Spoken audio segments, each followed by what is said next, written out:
একটা বিশেষ কারণে লাইফে আসছি। মানে আমার এমন পর্যায়ে চলে গেছে, আমি না লাইফে না আসলে আমার হবে না। মিজানুর রহমান, আমার হাজব্যান্ড মিজানুর রহমান আকন্দ, আমার সাথে 2013 সালে তার আমার সাথে পরিচয় হয়। পরিচয় হওয়ার এক পর্যায়ে গিয়ে আমার সাথে ওর বিয়ে হয়। 13 বছর আমরা এক জায়গায় সংসার করছি, আমার বাপের বাড়িতেই থাকতাম। সংসার করার সুবাদে আমি বিভিন্ন জায়গা থেকে লেখাপড়া করার জন্য, ব্যবসা করানোর জন্য বিভিন্ন এনজিও থেকে, ব্যাংক থেকে লোন টাকা নিয়ে দিই।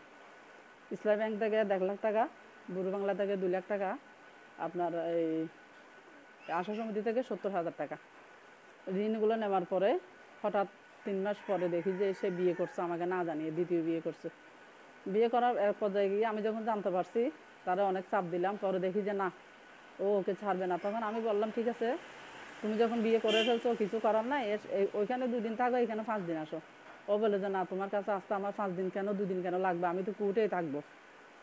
ওইটা বলার পরে দেখি যে আস্তে আস্তে আমার সাথে যোগাযোগ বন্ধ করে দিচ্ছে, মানে প্রায় একদম যোগাযোগ বন্ধ। এখন আমার এই ঋণগুলা সে কোনোভাবে শোধ করবে না। আমি লিগেল এডে, তারপরে বিভিন্ন এখানে থানায় বলেন, ক্যান্টনমেন্ট ব্রিগেড, সব জায়গায় আমি এর নামে দরখাস্ত করছি, কিন্তু তারা আমাকে ভালো কোনো সুখবর দিতে পারে নাই। মানে মিজানকে কিছু করতে পারে নাই। মিজান এমন প্রভাবশালী হয়ে গেছে, কারো কথা শুনতেছে না। ইকবাল ভাইকে বিচার দিয়েছিলাম, মজুমনা তার ছোটো ভাই, পুরো চেয়ারম্যানকে বিচার দিয়েছিলাম, সে কারো ফোন রিসিভ করে না। মানে সে অস্বীকার করতেছে সে আমাকে বিয়ে করে নাই। সে যদি আমাকে বিয়ে করে না থাকে, তাহলে 13 বছর আমার সাথে কিভাবে সংসার করলো? এক জায়গায় আমরা 13 বছর কিভাবে থাকলাম? বান্দরবনের ভিতরে 100 জনের ভিতরে 99 জনে জানে যে আমরা স্বামী স্ত্রী। আমার একটাই দাবি এখন, সে আমার ঋণগুলো শোধ করে দেয়, বসে হোক, যেভাবে হোক, আমার ঋণগুলো যেন সে শোধ করে দেয়। এখন আমার এমন পর্যায়ে হয়ে গেছে, সে যদি ঋণগুলো শোধ না করে, তাহলে আমাকে আত্মহত্যা করা আমার কোনো পথ নাই।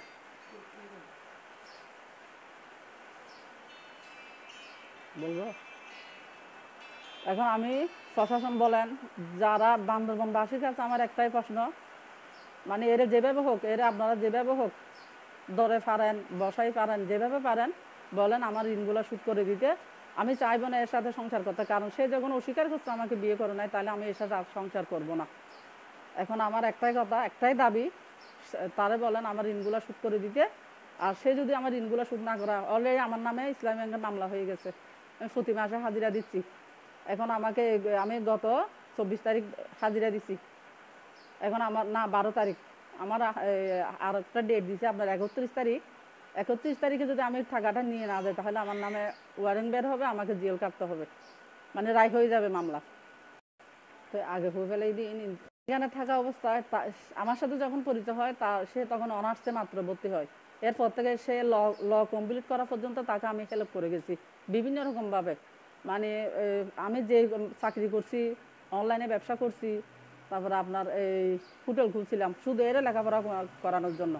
যখন ল পাস করার সাথে সাথে সে বিয়ে করে চলে গেছে। এখন আমি যখন এর বলছি, তুমি যখন বিয়ে করছো এখন কি করব, সে বলে যে আমি তোমাকে বিয়ে করি নাই, কাবিনের কাগজ দেখাও। সে যদি আমাকে বিয়ে না করে, তাহলে ইকবাল ভাইকে থেকে বিয়ের কাগজ দেখাইছিল, কাবিন নামা দেখাইছিল। সে এখন অলরেডি অস্বীকার করতেছে। তখন আমার একটাই কথা, বান্দরবানের সবাই জানে, 100 জনের ভিতরে 99 জন জানে যে আমরা স্বামী স্ত্রী। তাহলে সে এতদিন আমার সাথে অবৈধভাবে থাকছে, সেটা আমি সবার কাছে আবেদন জানাচ্ছি। তাকে বলেন আমার ঋণগুলো যেন শোধ করে দিতে।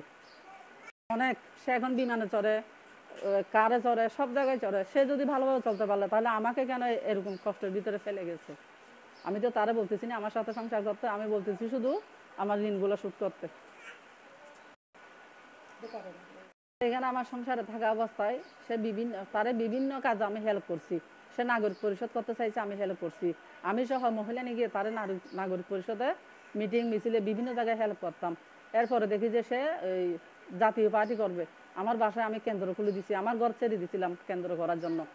শহীদুল ইসলাম সহ আমার বাসায় এরা 10-12 জন প্রায় 1 মাস ছিল, সব আমার উপর, আমি খাওয়াইছি এদেরকে জাতীয় নির্বাচনের সময় আর কি। তো আমার এখানে ক্লাব ছিল, জাতীয় নির্বাচনের সময় শহীদুলের সাথে এখন শুনতেছি সে নাকি বিভিন্ন দল করতেছে। সে যাই করুক, দল করুক, যাই করুক, সেটা আমার দেখার বিষয় না। আমার কথা হচ্ছে সে আমাকে নাকি বিয়ে করে নাই, স্বীকৃতি দিচ্ছে না, সেটা তার ব্যাপার, না দিলেও আমার কিছু করার নাই। কারণ তারে তো আমি 13 বছর একটা বাচ্চাকে যেরকম পালে সেরকম আমি লালন পালন করে তার লেখাপড়া বলেন সব কিছু, তার সংসারের খরচ সব কিছু, তার ফ্যামিলি সহ আমি এক পর্যায়ে দেখছি, তার বোন সবাই জানে। কিন্তু এখন সে অস্বীকার করতেছে। এখন আমি প্রশাসনের কাছে দৃষ্টি আকর্ষণ করছি, তারা বসান, আইনা তারা ডাকেন, তাকে আইনা জিজ্ঞেস করেন সে কি করবে না করবে।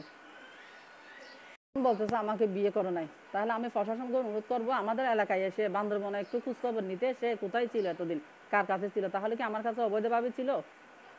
ওটা একটু আপনাদের দৃষ্টি আকর্ষণ করতেছি আমি, আপনারা আসেন, আপনারা এলাকায় আসেন, মুজিব ভাইয়ের ওইখানে যান, মানে এলাকায় যারা মুরব্বী আছে তাদেরকে জিজ্ঞেস করেন মানে সে কিরকম ছিল বা আমরা স্বামী স্ত্রী ছিলাম কিনা।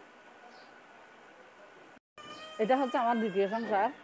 তার কারণে আমি আমার প্রথম সংসারটা নষ্ট করে দিই, তার মানে তার কথায় আবেগে পড়ে। এক পর্যায়ে গিয়ে তার সাথে যখন সংসার করতেছি 2-1 বছর পরে তারা আমি বাচ্চা নেওয়ার জন্য খুব চাপ সৃষ্টি করি। সে বলে না আমি যখন প্রতিষ্ঠিত হব তখন আমরা বাচ্চা নিব। এরকম করতে করতে 13 বছর হওয়ার পরও সে মানে বাচ্চা নেয় নাই। আর বিয়ে করার 3 দিন 1 সপ্তাহ আগেও আমি বলছি তারা একটা বাচ্চা নেওয়ার জন্য, সে বলে যে না আমি আমার রেজাল্ট বের হলে আমি বাচ্চা নিব। সে রেজাল্ট বের হওয়ার আগেই বিয়ে করে বসে আছে।